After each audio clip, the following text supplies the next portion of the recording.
कुठलंही राजकारण न आणता माणुसकीच्या नात्याने हा झालेला हलगर्जीपणा आणि अतिशय दुर्दैवी घटना, अतिशय दुर्दैवी आणि अस्वस्थ करणारी घटना आहे. पण ह्या एका हॉस्पिटलमधली अकाउंटेबिलिटी जी झाली ती अकाउंटेबिलिटी त्या हॉस्पिटलवरच सांगते. The buck stops there. त्या हॉस्पिटलला त्याची अकाउंटेबिलिटी घ्यावीच लागेल. There is no excuse. पण मग ही गॅप सारख्या प्रत्येक सरकारी रिपोर्टमध्ये प्रत्येक वेळी ठपका हा पोलिसांवरच का ठेवला जातो? याचा काहीतरी अभ्यास कोणीतरी केला पाहिजे. आणि ते जी इंटरनल समिती होती ना, त्यांनी देखील एक अहवाल, पण त्याच्यात चुकीचं असं घडलं की तिच्या पास्टचा जो त्या गर्भवती महिलेचा पास्ट होता तो देखील समोर आणलाय. जी खासगी माहिती होती आणि जे कोणाला दाखवायची नव्हती, फक्त डॉक्टरांना सांगितलं होती की असं आम्हाला याआधी त्रास झाला आहे म्हणून आम्ही IVF करतोय. ती खासगी माहिती ही डॉक्टरांनी स्वतःची सगळी बाजू लपवण्यासाठी मेन जो काही अहवाल दिला होता, इन्सेन्सिटिव्ह, अतिशय इन्सेन्सिटिव्ह.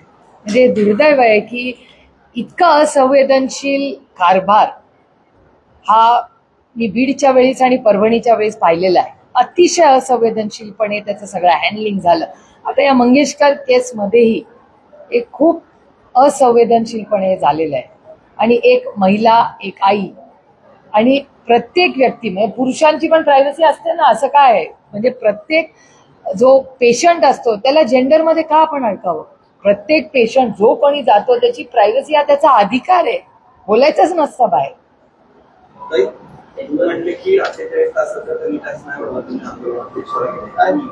नाही, आम्ही असं नाही सांगितलं. आम्ही सांगितलं ऍक्शन घ्या काहीतरी. सगळे काँग्रेसचे अनेक कार्यकर्ते, राष्ट्रवादीचे कार्यकर्ते, शिवसेनेचे कार्यकर्ते सगळेच, आणि म्हणजे भारतीय जनता पक्षाच्या मी कार्यकर्त्यांचा पण मी बघितलंय रिॲक्शन.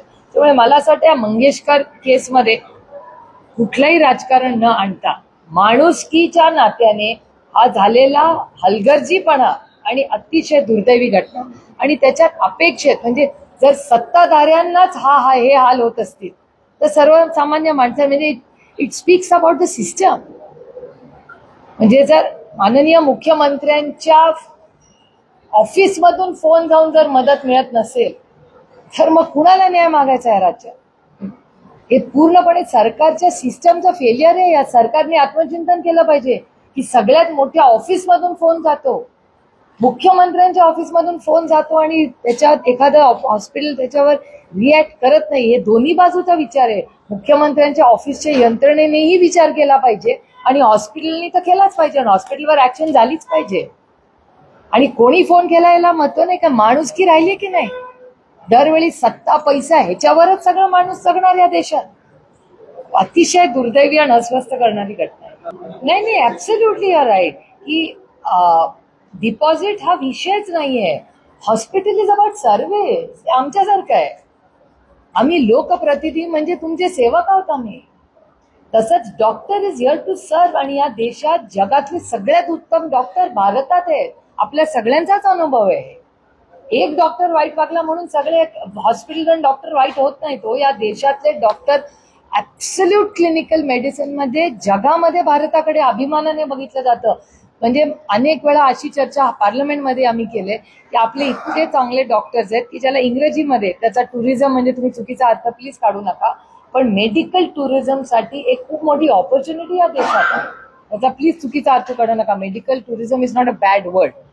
इट्स म्हणजे त्या ऍक्टिव्हिटीला मेडिकल टुरिझम म्हणजे इट्स अन ऑब्झर्वेशन. तर ते करत असताना भारतात लोक खूप विश्वासाच्या नात्याने येतात आणि आपल्याकडे डॉक्टरला देव आपण अनुभवलंय कोविडमध्ये. म्हणजे डॉक्टर म्हणजे आपल्यासाठी देवाच्या रूपाने होता. आपल्याला सगळ्यांना ठेवलंच ना त्याच सिस्टमनी. त्याच्याचमुळे तर आज आपण ही प्रेस कॉन्फरन्स घेतोय ना. त्यामुळे डॉक्टर आणि हॉस्पिटलचं contribution is phenomenal in this country. पण ह्या एका हॉस्पिटलमधली अकाउंटेबिलिटी जी झाली ती अकाउंटेबिलिटी त्या हॉस्पिटलवरच सांगते. The buck stops there. एका हॉस्पिटलमधली अकाउंटेबिलिटी जी झाली ती अकाउंटेबिलिटी त्या हॉस्पिटलवरच सांगते. The buck stops there. त्यामुळे त्या हॉस्पिटलला त्याची अकाउंटेबिलिटी घ्यावीच लागेल. There is no excuse. महाराष्ट्रातील सर्व बातम्यांचे विश्वासार्ह व्यासपीठ. सकाळच्या सर्व सोशल मीडिया प्लॅटफॉर्मला लाईक, फॉलो आणि सबस्क्राईब करा. तसंच सर्व नोटिफिकेशनसाठी बेल आयकॉन प्रेस करायला विसरू नका.